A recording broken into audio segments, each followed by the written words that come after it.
Hello viewers, this is Angela Murjani from Kasturba Gandhi College in Secunderabad, and I welcome you today to this third and final episode on Henry Ford, the man who set the world on wheels. I trust that you've shut out every distraction and that you've kept your mind wide open, because I wouldn't want you to miss a single point from the amazing life of this amazing man. It's obvious we live in an age of great excess and abundance in several areas of our lives today. There is infinite knowledge available to us at our fingertips. TV boasts of hundreds of channels for our entertainment. Technological developments are outdating our gadgets and our appliances faster than we can cope.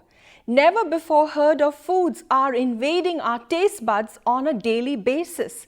In fact, one ice cream company boasts that it has 72 flavors to offer its customers. Surely, we are a generation spoiled for choice.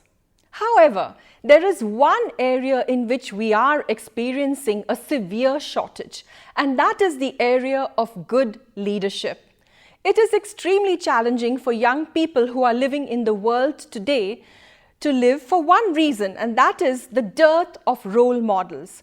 Whether it is in the field of business, sports, politics or entertainment, you would hesitate to tell our young people to look at any one individual and follow their lives, because you never know what time will uncover in their future that would embarrass you terribly. So there is great benefit in looking back to the life of Henry Ford and considering the composition of this man's life, looking into his life to see what made it such an amazing and fruitful life. And if there is any good thing that we can learn from him, then it would be foolish not to.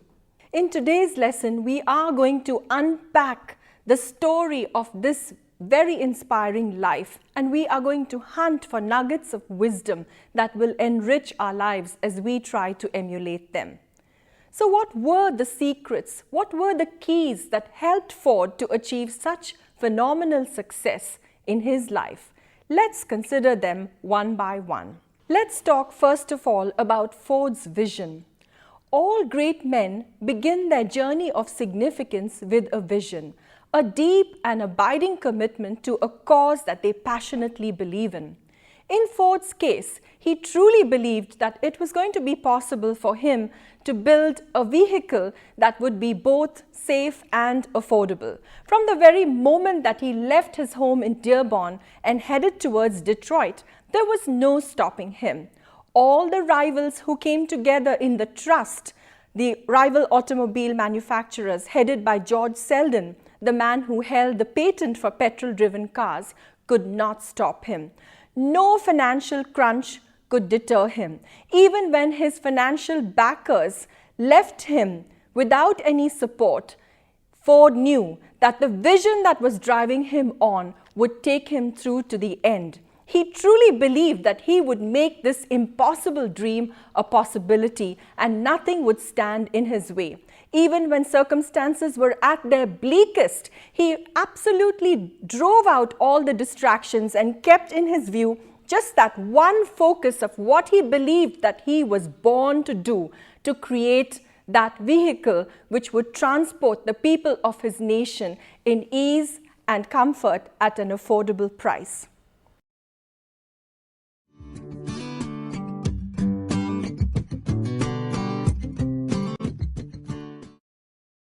Ford's son Edsel was quite taken up with the idea of flight.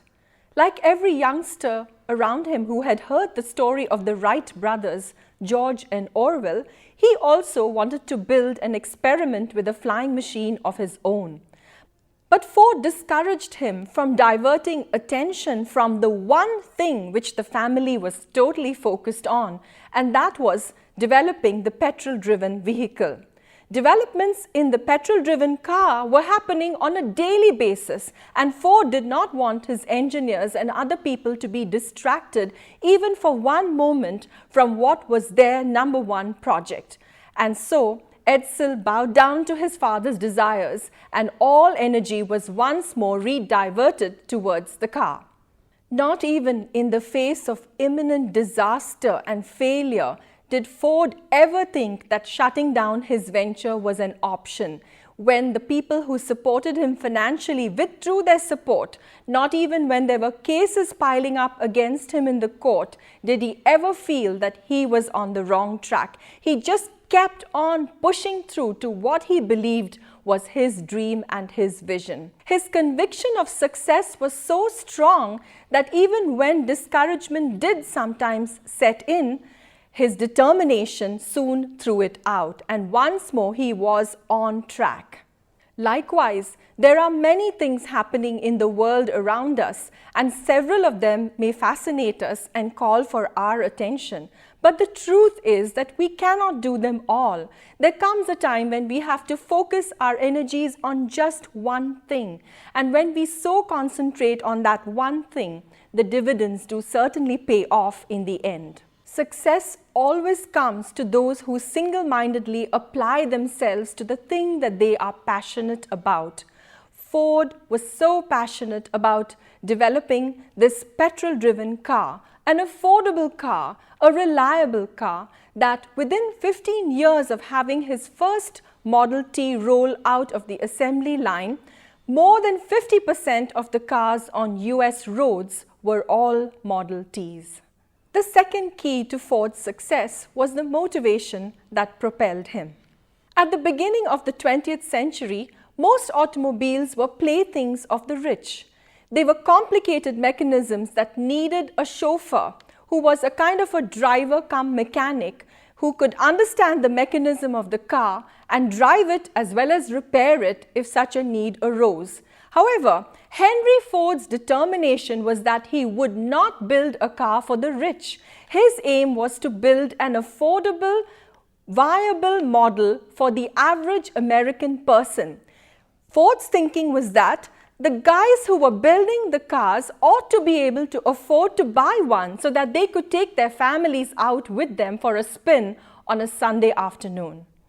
It was out of such selfless thinking that came the Model T as well as the assembly line, two innovations that revolutionized American society and the world in which we live.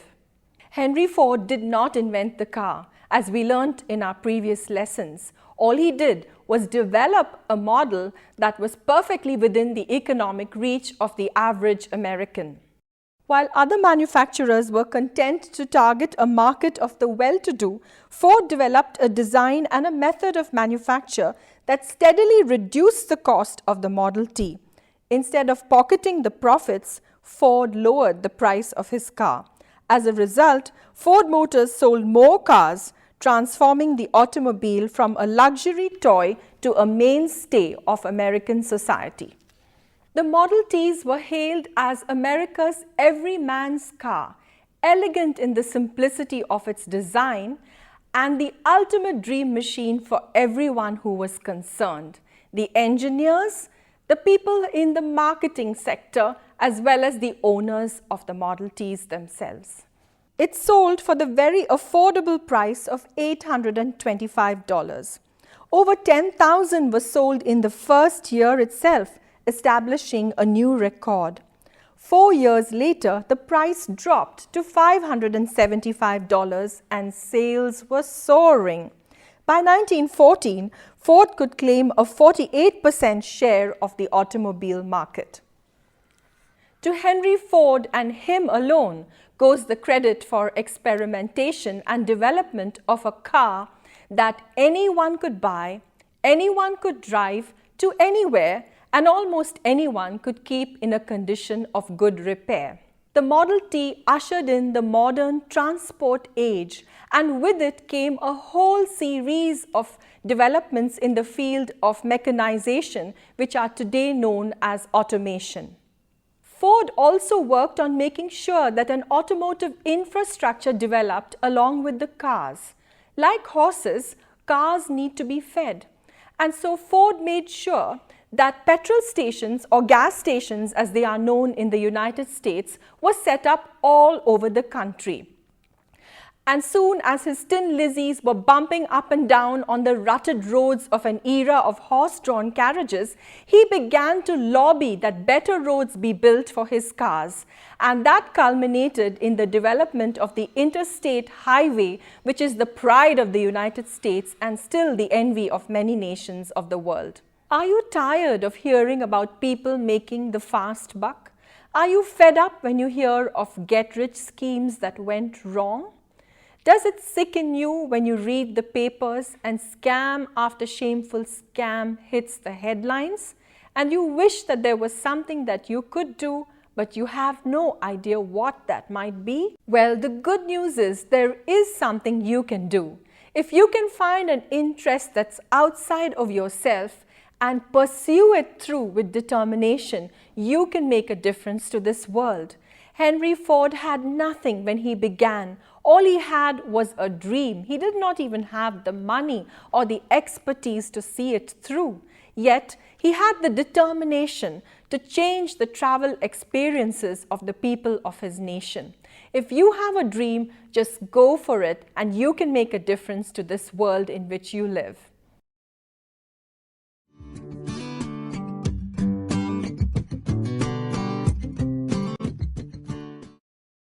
Another important key to Ford's success was the introduction to and the development of the assembly line. Now, the development of the assembly line was essential to Ford's dream of building an affordable car because it was the assembly line which brought down the costs of production and increased efficiency in manufacture. The assembly line was not conceived of by Ford. However, he did perfect it, and he was definitely the first person to make use of it in the automobile industry. Now, prior to the introduction of the assembly line, cars were assembled individually by craftsmen who were very skilled, but this was a slow and expensive process. The introduction of the assembly line completely reversed the process. Instead of workers going to the cars, now the cars came to the workers, and the workers performed the same function over and over again. A conveyor belt moved the parts that were to be assembled along a line of 30 men at the speed of 5 feet per minute. Each worker had only 1 or 2 simple operations to perform, and the tools were all laid out beside him in a most practical and time-saving way. The result? Assembly time was reduced by more than half, whereas prior to the conveyor belt, it used to take 12.5 hours to assemble a Model T. Now production time came down to less than 6 hours. With Ford's mechanized plants, a new era in the history of the Industrial Revolution had surely begun. Mass production via the assembly line is generally considered to be the thing which initiated the modern consumer culture because it brought down the unit cost to the lowest level possible. It is often said that Ford's method of production was ingenious because he successfully turned his employers into customers. What he saw was a huge potential market inherent in his very employees. When the price of the automobile fell and he raised the wages of his workers, it became possible for them to buy cars. The more cars they bought, the more production costs came down and it was more affordable for them. And so this started a whole process of growth for Ford Motors, which is what made Ford famous and also made him to be set up as an example for industrialists all over the world. The third key to Ford's success has to be the way that he treated his employees. Ford greatly valued his employees, and he demonstrated this in a practical fashion by raising their wages and paying them higher than any other company according to the standards of the time. As a result of this, Ford was able to get workers from all around that region to work for the Ford Motor Company. He created a sensation by reducing the working hours from 9 hours to 8 hours a day, at the same time doubling their wages. He made $5 a day the minimum wage, and not only that, he began to share the profits of his company with his workers. Ford had touched upon a very important human need. More than high salaries, what people really desire is to work in an environment where they are valued and where they feel like they are an integral part of an organization. And this is what Ford understood from the very core of his being and demonstrated it practically in his actions towards his workers. Central to Ford's philosophy was his belief that every man should be able to make enough money to own a home, a piece of land, and a car. We believe in making 20,000 men prosperous and contented rather than follow the plan of making a few slave drivers in our establishment multimillionaires, Ford was quoted as saying in the La Crosse Tribune on January 6, 1914. He instituted the Ford Sociological Department in his factory, which was a group that visited the homes of workers to see if the conditions that they were living in were decent enough. Ford firmly believed that if workers were happy at home, they would definitely be more productive when they were at work. In order to be able to earn a share in the profits, workers had to show themselves to be sober, steady, industrious and saving, and that the extra money that they were earning would not be frittered away in riotous living. Needless to say, Ford's methods received a whole range of responses. The workers just loved him, and more people clamored to join Ford Motors, more than Ford could possibly employ. But the business people hated him.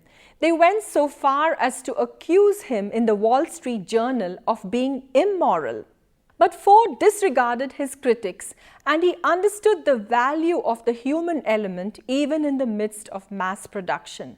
Time went on to prove his critics wrong and to prove Ford himself to be correct, because he believed that in keeping his workers happy, he would retain them and thereby he would cut production costs. Company profits doubled from $30 million to $60 million between 1914 and 1916. Ford is said to have famously remarked, "The payment of $5 a day for an 8-hour day was one of the finest cost-cutting moves we ever made." Ford's desire to share the profits of his company even with his customers was a truly selfless move. Every time his sales increased, he kept bringing the price of his cars down until eventually the Ford sold for an all-time low of $490. Ford had declared that he wanted to raise the standard of living of the American nation, and there is no doubt that he contributed to this appreciably himself. As employees of other companies heard about the perks that Ford Motors was giving their employees, they also began to demand the same from their employers. And very soon, a revolution was taking place all across America. As wages were raised, people were buying their own homes, their own cars, and very soon the dream which Ford had nurtured for his countrymen, that everyone should afford a home and a car, was coming to pass.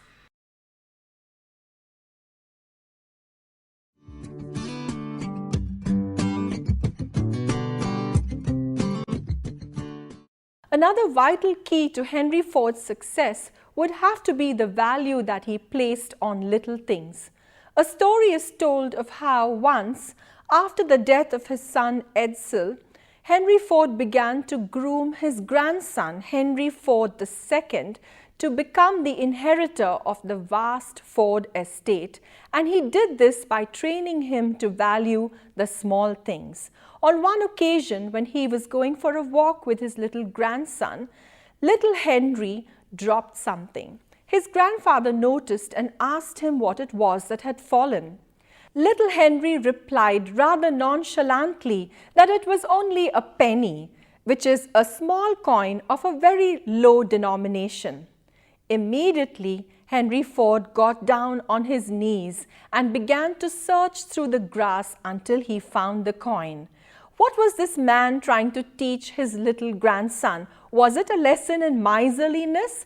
Oh, never! What he wanted to say to his little grandson was that Sometimes things do not appear to be the way that they are. Things may appear to be of very little consequence, unimportant and insignificant, but their value might be far greater than it appears. He went on to explain to his little grandson, the future inheritor of the huge Ford empire, that if he were ever stranded on an island, this penny would serve him much more than paper money because it was made of metal, and perhaps he could use it to shape a tool or some other instrument that would help him to survive or even to escape.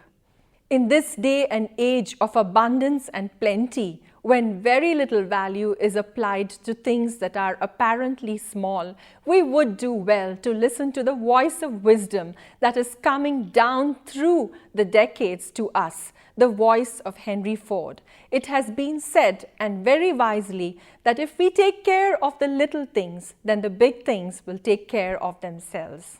Yet another key to Ford's success could possibly be found in the friendships that he established. Ford was a good friend of Thomas Edison, the legendary inventor of the light bulb, the phonograph, the moving picture camera, and the owner of more than 1,000 other patents. From the time of their first meeting, when Edison questioned Ford about the mechanism of the petrol-driven car that he was planning to develop, Edison let Ford know that he had his complete approval. This went to a great length in encouraging Ford and helping him to know that he was on the right track. An old proverb says, "Iron sharpens iron." The two shared lengthy discussions in which they talked about the discoveries that they were working on. And later on, as Ford became a very successful businessman, he went on to sponsor a lot of the research that Edison was involved in. Later, Ford requested Edison to gift him his famous laboratory in which so many inventions had been made. And then, when Edison agreed, he dismantled the laboratory and then set it up again in his hometown of Dearborn.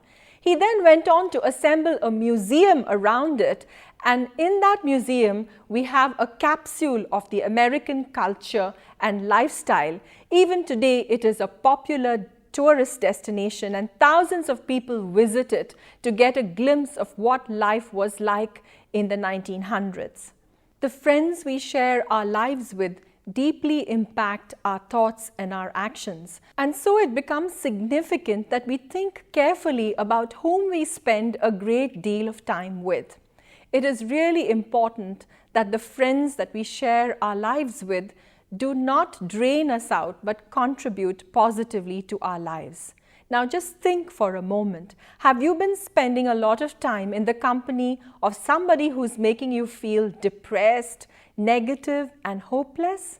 Then perhaps it's time for you to refresh your friend circle and bring in someone who's more enthusiastic and emits a positive energy that will help you to make the contribution to this world which you are meant to do. Although there are many factors that have contributed towards Ford's phenomenal success, I believe that the main one rests in his selfless motivation. He never sought to make money for himself, but always and everywhere his intention was only the betterment of the lives of his countrymen. He did not seek to become famous or wealthy, but fame and great wealth came as a consequence of the work which he did. He never sought it out, but it just followed after him naturally because of his motive of selfless service. He just desired to do something immensely beneficial for the people of his nation. The huge, vast Ford empire came only as a result of his hard work and his tenacity and his sticking to his goal and his dream.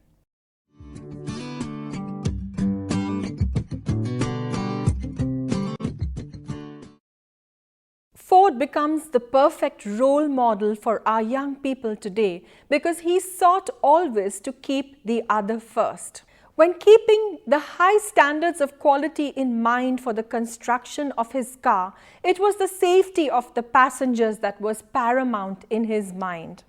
When introducing the assembly line, it was the convenience and ease of his workers that was what he had in his mind. In deciding to share the profits of his company with his workers, he really wanted to give them a sense of ownership and pride in the work which they were involved in. And finally, in all of his striving to bring the price of his cars down, it was his aim that every American should be able to afford to buy one. Always and in every move that he made, it was the interest of the other which he had in mind. Selfless motivation was at the root of this inventive genius. What an amazing story and what an amazing life. If we could have learned just one thing from this great inspirational man today, it would be that if we would find an idea to work on, the benefits of which would be to others and not to ourselves, then we would have learned something that would add great value to our lives. This would be a surefire recipe for success, not only financial success, but it would bring us great happiness in the pursuit of it as well.